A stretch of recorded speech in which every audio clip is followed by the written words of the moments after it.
নমস্কার বন্ধুরা, কেমন আছেন সবাই? মাই স্টোরি মাই ব্লগ চ্যানেলের আরেকটি নতুন দিনে আপনাদের সবাইকে স্বাগত। আমাদের জীবনটা বড় অদ্ভুত, তাই না? কখনো কখনো মনে হয় যে ভালোই আছি, যেমন আছি বেশ তো আছি। আবার যখন কোনো সমস্যার মধ্যে পড়তে হয়, তখন মনে হয় যে এই সমস্ত সমস্যাগুলো বুঝি আমাদের কাঁধে এসেই চাপে। মানে সমস্ত কিছুর ভার যেন আমরাই নিয়ে নিয়েছি। তখন খুব টেনশনের মধ্যে পড়ে যাই। তখন মনে হয় যে আমরা বুঝি সুখী নেই। তো এই ধরনের নানা রকম পজিটিভ নেগেটিভ চিন্তাভাবনা মাথার মধ্যে ঘুরপাক খেতে থাকে। আজকের এই ছোট্ট ভিডিওতে আমি কিছু অল্প কথা বলবো, যেগুলো আমাদের প্রত্যেককে অন্তত একবারের জন্য ভাবা দরকার। ১ মিনিটের জন্যও যদি আমরা এই জিনিসগুলো ভাবি, তাহলেই দেখবেন যে মনে হবে যে আর কোনো সমস্যা নেই। আমাদের জীবন স্মুথলি ভাবেই চলছে। তো সেই জিনিসগুলো কী এবং কী নিয়ে আমাদের ভাবা উচিত, সেই বিষয়েই চলুন যাই। এখানে সৃষ্টির চুলগুলো একটু বড় হয়েছে, তো আমি একটু বেঁধে দিচ্ছি। সকালবেলা উঠেই চুল-টুল না বাঁধলে আরও এলোমেলো হয়ে থাকছে, পাগলি, পাগলি লাগছে। তাহলে এইভাবে কাজকর্ম আমার দেখতে থাকুন। আর যেটা বলছি সেটা হলো, প্রথমেই যখন আপনি ভাবতে বসবেন ভালো মন্দের এই দিকগুলো, তখন ভাববেন যে যা পেয়েছি তা আমি নাও পেতে পারতাম। অনেকেই আছে যারা খুবই কষ্টের মধ্যে চলছে, অনেকে আছে অর্থনৈতিকভাবে কষ্টের মধ্যে চলছে, অনেকে মানসিকভাবে অশান্তির মধ্যে আছে, অনেকে শারীরিকভাবেও বিভিন্ন রকম অসুখ-বিসুখে জর্জরিত হয়ে আছে। তো আপনি যদি নিজেকে তুলনাই করতে চান, তাহলে এই সমস্ত দিকগুলোর সঙ্গে তুলনা করবেন যে সমস্ত মানুষগুলো আপনার থেকে খারাপ পরিস্থিতি বা খারাপ সময়ের মধ্যে রয়েছে। তো আপনি সেই ক্ষেত্রে লাকি যে আপনি ভালো আছেন। ভালো থাকার জন্য এটাই যথেষ্ট। আর আপনি যদি সবসময় অন্যের সঙ্গে কম্পেয়ার করেন এইভাবে যে ওর যেটা আছে আমার কেন নেই? ও আমার থেকে অনেক বেশি সুখী। আমি এটা পাচ্ছি না, ওটা পাচ্ছি না। এইভাবে কম্পেয়ার করলে নিজের মধ্যে নেগেটিভিটি ছড়িয়ে আসবে। কারণ ওইভাবে শুধুমাত্র কম্পেয়ার করে তো আপনি ভালো তো থাকতে পাবেন না। ওই জিনিসগুলোও পাবেন না, আর ভালোও থাকতে পারবেন না। তাই নিজের যা আছে ততটুকু নিয়েই স্যাটিসফাই থাকুন। দেখুন, আমাদের চাওয়ার তো কোনো শেষ নেই। আমাদের যতই থাকুক না কেন, আমরা তাতে স্যাটিসফাই হই না। মনে হয় যে আমাদের আরেকটু কিছু থাকলে ভালো হতো। এর থেকে আরেকটু কিছু বেটার হলে ভালো হতো। তো যতটুকুই ভগবান দিয়েছে না কেন, আমরা সন্তুষ্ট হতে পারি না। তার থেকে আমাদের চাহিদাটা সবসময় বাড়তি। তো নিজের সেই চাহিদাটাকে কম করতে হবে এবং যতটুকু ঈশ্বর আপনাকে দিয়েছে সেটুকুকে প্রণাম করে গ্রহণ করুন যে ঠাকুর আমাকে যা দিয়েছে তাই নিয়ে আমি সন্তুষ্ট। আমাকে একজন দাদাই হবে হয়তো, আমি ঠিক মনে নেই প্রোফাইলটা, যতদূর দেখেছিলাম নামটা একটা ছেলে মানুষের প্রোফাইল ছিল। তো উনি বলেছেন যে আ এত সুন্দর বাড়ি থাকলে এমনিতেই খুশি থাকা যায়। তো ব্যাপারটা কিন্তু সেটা না। একটা খুশি থাকার জন্য শুধুমাত্র ভালো বাড়িঘর বা ভালো চাকরি-বাকরি এই সমস্ত জিনিস কোনো কোনো ব্যাপার না, কোনো ম্যাটার করে না। ভালো থাকার জন্য যেটা দরকার হয় সেটা হচ্ছে ভালো চিন্তাভাবনা। আপনি যদি মানুষকে হেল্প করেন, ভালো চিন্তাভাবনার মধ্যে নিজেকে যুক্ত রাখেন, তাহলেই আপনি ভালো থাকতে পারবেন। না হলে এই সমস্ত অর্থনৈতিক বিষয় এগুলো কিন্তু মূল্যহীন। আর শারীরিক সুস্থতাটাও একটা ভালো থাকার বৈশিষ্ট্য, যেটা আমাদের সকলকে এখন ভাবাচ্ছে। কারণ সবাই কোনো না কোনো শারীরিক দিক থেকে প্রবলেমের শিকার হচ্ছে। তো এখানে দেখুন, আমি আবার মেয়েকে একটু তবলার প্র্যাকটিসে বসিয়েছি। ও তবলাটা শিখছে না। ওর বাবা যেহেতু প্র্যাকটিস করে, তো ওর বাবাই কিছু, কিছু জিনিস শিখিয়ে দিয়েছে। তো ওগুলো নিয়েই আপাতত প্র্যাকটিস করাই মাঝে, মাঝে। সিরিয়াসলি না, যখন ওর ইচ্ছে হয় তখন করে। তবে আমার মেয়েদের তবলা বাজানো খুব ভালো লাগে। তো ও যদি শিখতে পারে তাহলে আমার ভালো লাগবে। তাহলে চলুন আবার পরের একটা পয়েন্ট বলি। আর এখানে আমি রান্নাও বসিয়ে দিয়েছি। নেক্সট বিষয় হলো, আপনি আগে কোথায় ছিলেন এবং এখন কোথায় আছেন সেটা নিয়ে ভাবুন। মানুষের জীবনে কিন্তু বাধা বিপত্তি থাকেই, আর সেই বাধা বিপত্তিকে আমরা অতিক্রম করে এগিয়ে যাই।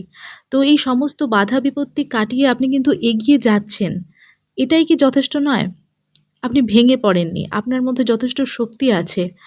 এমন না যে স্মুথলি আপনি যতটুকু জীবন কাটিয়ে এসছেন সম্পূর্ণ কি স্মুথলি, এর মধ্যে অনেক রকম ওঠাপড়া রয়েছে। সমস্ত কঠিন সময়গুলোকে আপনি পেরিয়ে এসছেন। আপনার সেলফ রিফ্লেকশনটা একবার যাচাই করে দেখুন।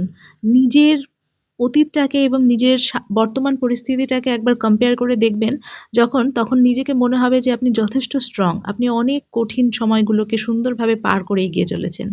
নিজের মূল্যটা বুঝতে শিখতে হবে। সেলফ ওর্থ যেটা বলছে, তো সেই জিনিসটা কিন্তু আমাদের সেলফ কনফিডেন্সটাকেও বাড়িয়ে তোলে।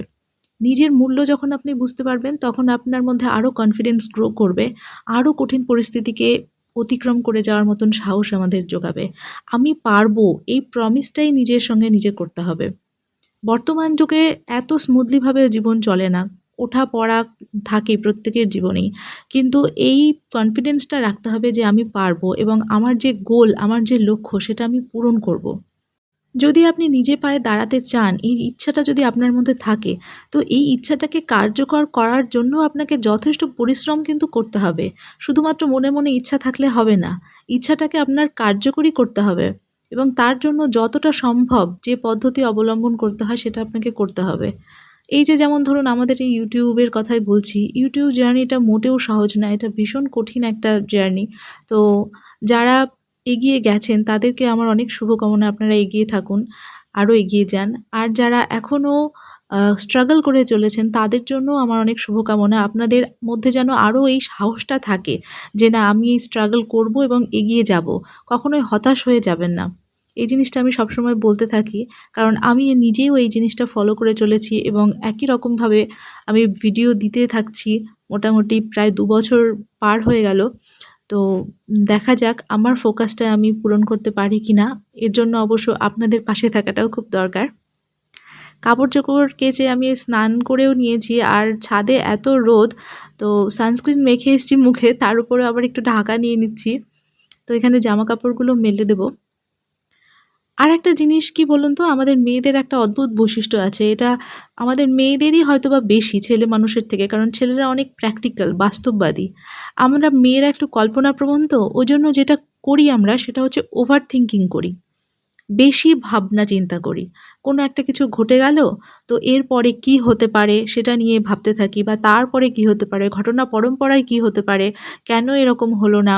মানে বিভিন্ন রকম কেন প্রশ্ন জড়িত থাকে। তো এটা কিন্তু একটা বড় ধরনের নেগেটিভ চিন্তাভাবনা। ওভার থিংকিং করাটাকে বন্ধ করতে হবে। যখন যে জিনিসটা ঘটছে তখন সেই বিষয় নিয়ে আমাদের চিন্তা করতে হবে। এই প্রবলেমটা আমার মধ্যে একসময় খুব ছিল। আমি খুব বেশি চিন্তা করতাম। কোনো একটা ঘটনা ঘটে গেল তো তার রেসপেক্টে চিন্তা করতে থাকলাম যে এরপরে কি হতে পারে? বা যদি এরকমটা না হয়ে খারাপটা হয়, খারাপের চিন্তাটাই বেশি মাথায় আসতো। যদি ভালো কিছু না হয়, খারাপটাই যদি হয় তাহলে কি হবে? তাহলে কি হবে? এই ভেবে একটা আ ব্যাড হরমোন ডিসচার্জ হয় আমাদের শরীর থেকে, যেটা কিন্তু ভীষণ মারাত্মক, ভীষণ ক্ষতিকর। শারীরিক দিক থেকে ভীষণ ক্ষতিকর এবং মনকেও ভীষণভাবে ডিপ্রেসড করে তোলে। তো সবসময় যতটুকু ঘটবে সেটুকু নিয়েই ভাবুন, বর্তমান পরিস্থিতি নিয়ে ভাবুন, ওভার থিংকিং করবেন না। আর একটা পয়েন্ট লাস্ট বলে দিই, সেটা হচ্ছে নতুন দিন শুরু করার আগে, আগের দিনটাকে ভালোভাবে শেষ করুন। একটা কাজ শেষ না করে আমরা যদি পরের কাজে জড়িয়ে যাই তাহলে কিন্তু কোনো কাজটাই ঠিকঠাকভাবে হবে না। একই রকমভাবে সম্পর্কগুলো, ধরুন একটা হাসব্যান্ড ওয়াইফের মধ্যে কোনো কিছু নিয়ে একটা ঝামেলা হলো, তো আমাদের উচিত সেই ঝামেলাটাকে সঙ্গে, সঙ্গে না হলেও সেই দিনকার মতন একদম সেখানেই ফিনিশ করে দেওয়া এবং পরবর্তী যে নতুন দিন আপনারা শুরু করতে চলেছেন, সেটা যেন নতুনভাবেই শুরু হয়। আগের দিনের বিষয়, আগের দিনের খুঁটিনাটি তর্ক-বিতর্কের বিষয় যেন পরবর্তী দিনে না টানা হয়। আমাদের হাসব্যান্ড ওয়াইফের ঝগড়ার মধ্যে একটা সমস্যা কি বলুন তো? আমরা একে অপরের দোষ ধরি। দোষ ধরি কালকের বা তার আগের দিনের বা অতীতের কোনো ঘটনা টেনে নিয়ে আসা।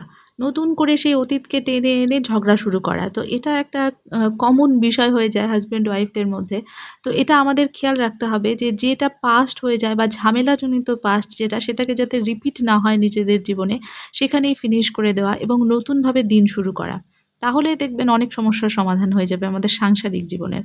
আর এটা ভালো থাকার একটা মেইন পয়েন্ট আমাদের মতন হাউসওয়াইফরা যারা রয়েছেন, তাদের জন্য মনটাকে ভালো রাখা, সবার সঙ্গে সম্পর্ক ভালো রাখা, এই জিনিসগুলো খুব দরকার। আর নিজের কাজের জন্য প্ল্যান তৈরি করা। আমি সবসময় বলি যে পরের দিন আপনি কি কাজ করবেন না করবেন বা প্রতিদিনের একঘেয়েমি কাজ হলেও একটু তো পরিবর্তন থাকেই। কখন কোন টাইমের মধ্যে কোন কাজ শেষ করবেন সেটার একটা নির্দিষ্ট প্ল্যান করে রাখুন। সেইভাবে কাজ করবেন। দেখবেন অল্প সময়ের মধ্যে প্ল্যান মাফিক কাজ করলে সমস্ত কাজ সম্ভব হয়ে যাবে। আর নিজের জন্য সময় দেবেন। আর নিজের জন্য সময় দেওয়াটা কিন্তু খুব দরকার ভালো থাকার জন্য। নিজের ভালো লাগার কাজ করুন, গল্পের বই পড়ুন বা টিভি দেখুন, গান শুনুন, যা খুশি তাই করতে পারেন বা চুপচাপ বসে থাকুন। কিন্তু নিজেকে যেভাবেই হোক নিজের জন্য কিছুটা সময় অন্তত বের করবেন দিনের মধ্যে ১ টা ঘন্টা। আর আমি এদিকে ছাদের গাছগুলোতে জল দিতে থাকি। মাটিগুলো একদম শুকিয়ে যায়।